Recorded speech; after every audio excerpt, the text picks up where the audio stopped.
All right, time for your health check. According to the CDC, more than half of Americans have been infected by coronavirus. The long-term side effects are wide-ranging and devastating in some cases. We're going to be talking about these over the next 4 weeks and the medical treatments that people are trying to find relief.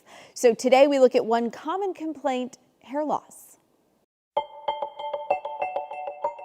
The frontal hair loss is very common post-viral syndrome. Adriana Caesar tested positive for COVID at the beginning of this year. I didn't lose a taste of smell or anything. It was just really affected my body. I was very weak. A month after her diagnosis, the 43-year-old noticed clumps of hair falling out. You saw it coming out, and then it's like you brush it, it's there. You shower, it's there. And, it's a little traumatic too.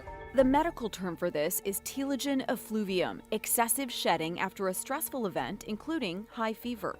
The stress doesn't help neither. Desperate for a solution, Adriana met with dermatologists. Adriana, how are you? And eventually began scalp treatments with Dr. Joe Cleaver at Ozone Clinics. There's inflammation ongoing in the scalp, and we start losing more hair than we can replace.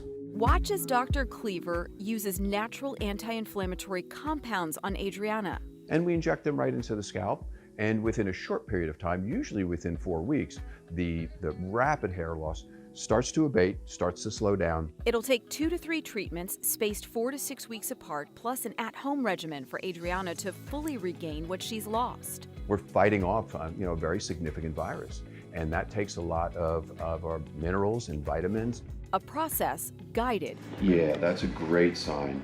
by patients. It's coming, but it's a process. Thank you. So this treatment is not FDA approved. Studies so far on COVID and hair shedding show hair loss comes about 2 months post-infection, but it's temporary and takes on average 2 to 3 months to recover.